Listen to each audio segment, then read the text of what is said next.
She said modern feminism goes against nature, and she's building 2 businesses proving it. Another one said the PR department for feminism needs to be fired because all the representatives look miserable. And one got told, you're not single by choice. The man you want just doesn't want you back. Welcome back to the modern judge. Let's go. This might piss some people off, but I just want to take a moment and say, thank goodness that so many of us are waking up to the fact that modern day feminism is a literal scam meant to disconnect and separate and isolate women from one another.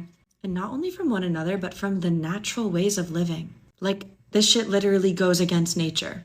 Modern day feminism says that women should be out in the workforce working 40+ hour weeks while their children stay at home with a caretaker, that they immediately get put in the school system from age 5 and stay until they're 18, if not older if they go to college. And that while women have 4 phases of their cycle that give them extremely different hormone levels and energy levels, that they should be doing the exact same routine every day, every week, and every month.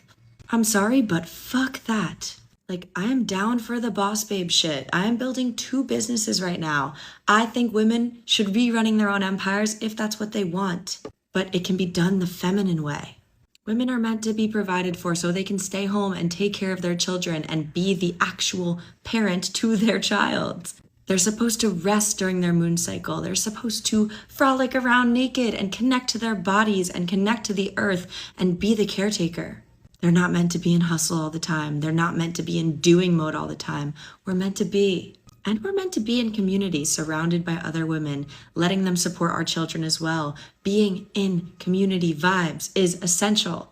And what does modern day feminism do? Separates us from that as well, turns women against each other as competitors instead of allies, and makes us work until we're too tired to function, amongst so many other tragic things. So if you're still stuck in that modern day feminism trap, let me just tell you that you deserve to be rich, you deserve to be your own boss, you deserve to do all of the things a man does too, but there is a unique way that you're meant to do it that is separate on a physiological and biological level from how a man is supposed to do it. And learning to embrace that is learning to embrace your true nature. She is building 2 businesses while saying this. That detail matters. She is not rejecting ambition. She is rejecting the framework that removed everything around the ambition, the community, the rest, the femininity, the support structure, and left only the work. She is not saying don't build. She is saying the building was supposed to happen alongside something, not instead of it.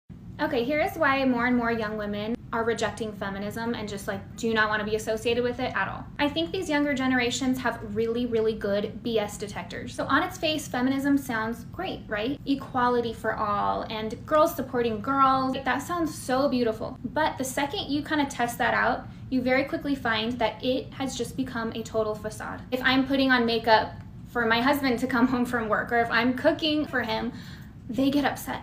They don't like that. Whoever the head of PR is for feminism needs to be fired. They are doing a horrible job because almost all of their representatives who are outspoken, they just seem so miserable, so hateful, so bitter. It doesn't look fun at all. Nothing about that sounds appealing. I think that's why we're starting to see the trad wife stuff on TikTok, is because people are so sick of the other side, so done with the angry, man-hating, putting women down. Ugh, it's boring, it's old, we're done with it. You don't have to like me, you don't have to like other women on social media. You can call everybody names and be upset, but just don't pretend that you support other women, because you don't, and a lot of people are seeing right through it. She identified the product failure correctly. The message might be valid. The messengers destroy the market for it. When the face of a movement looks miserable and tells you that you will be liberated, the offer does not land. Nobody signs up for freedom that looks like that. The trad content is not winning because it is correct. It is winning because it looks happier. And happiness is a more persuasive argument than any ideology.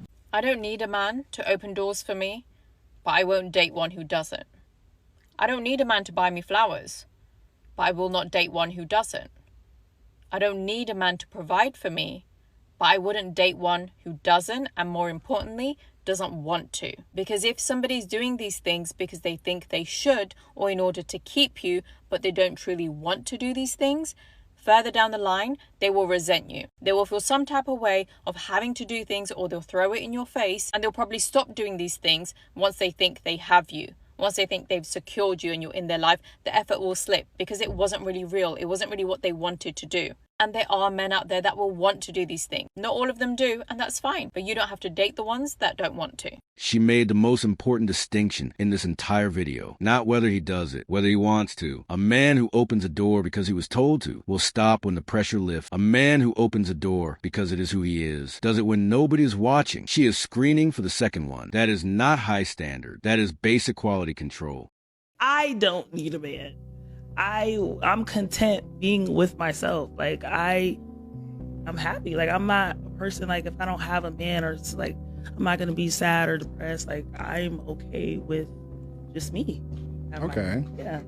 That's pretty unpopular these days, right? Yeah, that's People what I'm saying. Like I that. know people that's like, bitch, she can't function without a man. Like I need him. Like, you know what I'm saying? I'm not like that. So for me, it's like if I don't, then you're like, all right, I'm cool. Yeah. I have no issues. They'll come when they come. Whoever comes, come and go. Come and go. Okay. So I would definitely pick the career over. Okay. My life.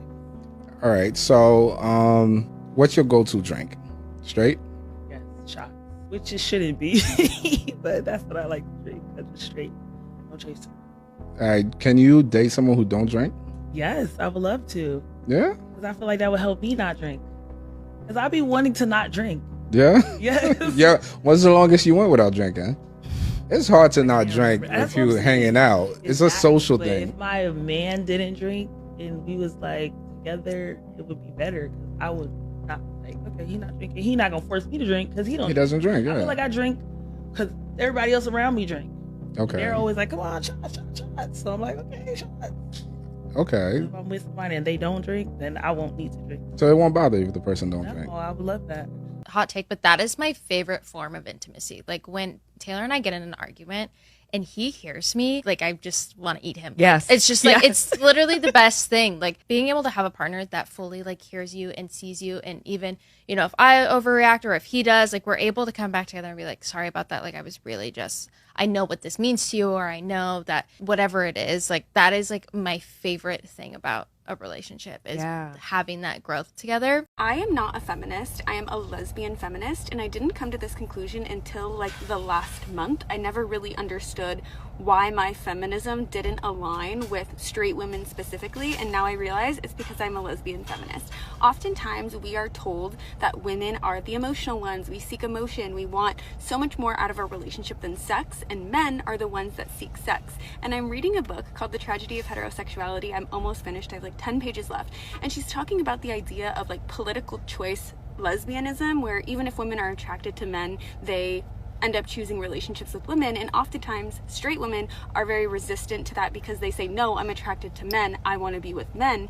And that also debunks the idea that women are more emotional, that they want an emotional connection over a sexual one. Because if that were true, they may, despite being sexually attracted to men, would partner with other women or non-men to build lives with, and then they could have sex with men on the side. But the sex is so important to straight women, and that's why they continue to choose men. Obviously, there's so much nuance in this conversation, of course, with gender expression and sexuality, but I found it really fascinating that, okay, straight women are still choosing relationships with men despite knowing that men are their number one predator within this reality because of the sex. And not just the sex, maybe even social status when you put in socioeconomic class and race and things like that, but majority speaking, I would argue that women are seeking sex with men, and that's why they're not willing to unpartner and not seek partnership with them. She built a theory. The theory has one problem. She used straight women's continued choice of men as evidence that sex drives them, then described the same men as their number one predator, then concluded they choose them anyway. That sequence does not argue for liberation. It argues for a trap, and the solution she is offering is to stop choosing the trap by choosing differently. She is not wrong that the pattern exists. She is just describing it from outside the experience of the people living it. Once women accept a man's true nature, it's incredibly freeing.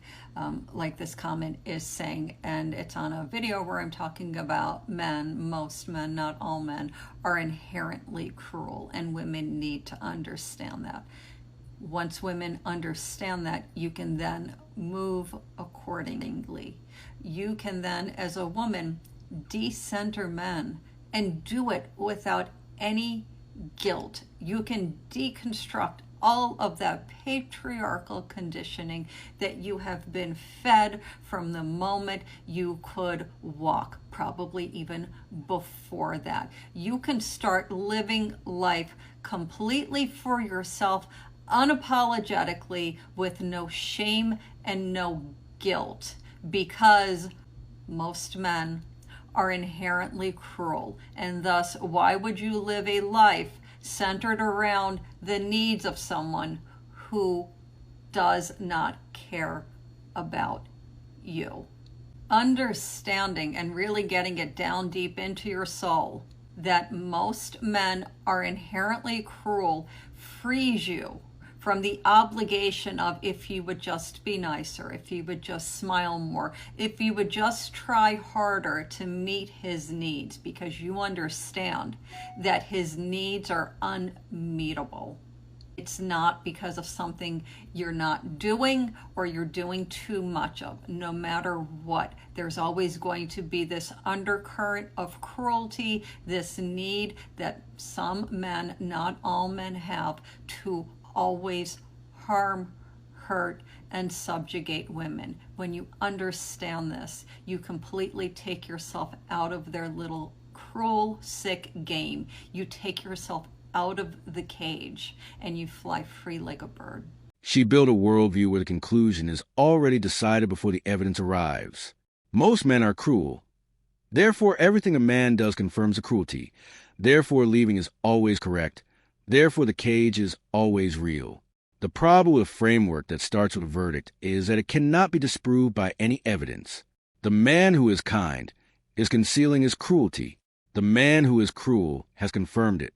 Both outcomes prove the theory. That is not freedom. That is a different kind of cage with better branding. That you're single by choice? I am. No, you're not.